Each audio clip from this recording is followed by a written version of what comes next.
কোনোভাবেই বাংলাদেশে আমরা ফ্যাসিবাদী শক্তিকে আর প্রবেশের সুযোগ দিব না। তো আমাদের জুলাই ঘোষণাপত্রের একটা উদ্দেশ্যই কিন্তু ছিল এই জুলাই গণঅভ্যুত্থান এবং শহীদদের মর্যাদার সেই স্বীকৃতিটা যাতে সংবিধানে উল্লেখিত করা যায় তার জন্য একটা একটা ডকুমেন্ট তৈরি করা এবং সেটা ঐক্যমত করা যারা আমরা জুলাই গণঅভ্যুত্থানে যে শক্তিসমূহ অংশগ্রহণ করেছিল। জুলাই গণহত্যা আসলে রাজনৈতিক একটা হত্যাযজ্ঞ। আজকের আমাদের ঐক্যমতের জায়গাতেও কিন্তু প্রথম পয়েন্টই হচ্ছে 24 জুলাই গণঅভ্যুত্থানের শহীদদের সাংবিধানিক স্বীকৃতিটা, এই যে যাদের ফলে যাদের আত্মত্যাগের কারণেই আসলে আমরা আজকের এই বাংলাদেশ এবং আমরা যে মৌলিক সংস্কার সহ মানুষের অধিকারের কথাগুলো বলতে পারছি। তো আমাদের জুলাই ঘোষণাপত্রের একটা উদ্দেশ্যই কিন্তু ছিল এই জুলাই গণঅভ্যুত্থান এবং শহীদদের মর্যাদার সেই স্বীকৃতিটা যাতে সংবিধানে উল্লেখিত করা যায় তার জন্য একটা একটা ডকুমেন্ট তৈরি করা এবং সেটা ঐক্যমত করা যারা আমরা জুলাই গণঅভ্যুত্থানে যে শক্তিসমূহ অংশগ্রহণ করেছিল। কিন্তু নানা কারণেই সেই উদ্যোগটিতে আমরা দেখেছি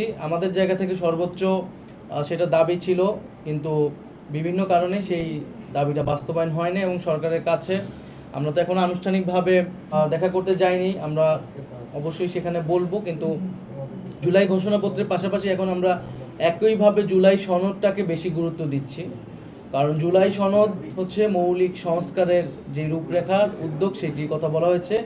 জুলাই সনদ যাতে কোনোভাবেই আমাদের যে উদ্যোগটি সেই উদ্যোগটি যাতে ব্যর্থ না হয়, একই সাথে সাথে আমরা জুলাই সনদ যখন বাস্তবায়ন হবে, যখন সব দল মিলে সংলাপের আয়োজন করা হবে সরকারের পক্ষ থেকে, তখন আমরা জুলাই ঘোষণাপত্রের কথাটিও বলবো।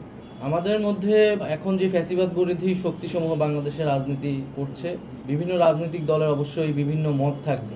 আমরা মনে করছি যে এখন বাংলাদেশে একটি গণতান্ত্রিক পরিবেশ রয়েছে এবং যে যার মত প্রকাশ করতে পারছে, এটি কেবলই ভিন্ন মত। আমরা মনে করি না রাজনৈতিক দলগুলোর মধ্যে এমন কোনো অনৈক্য তৈরি হয়েছে যার সুযোগ আসলে ফ্যাসিবাদী শক্তি নিতে পারে।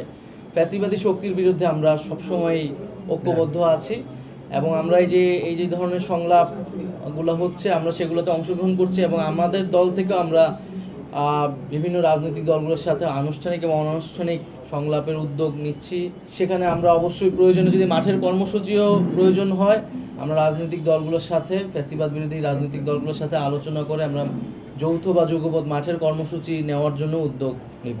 কারণ কোনোভাবেই বাংলাদেশে আমরা ফ্যাসিবাদী শক্তিকে আর প্রবেশের সুযোগ দিব না। এ বিষয়ে আমরা ঐক্যবদ্ধ, প্রতিশ্রুতিবদ্ধ। সরকার এখনো দলগতভাবে বিচারের কোনো উদ্যোগ নেই। আমরা মনে করি এটা দলগতভাবে বিচার হওয়া উচিত, কারণ জুলাই গণহত্যা আসলে রাজনৈতিক একটা হত্যাযজ্ঞ। এটা দলগতভাবেই আওয়ামী লীগ এই হত্যাযজ্ঞে নেতৃত্ব দিয়েছে, অংশগ্রহণ করেছে।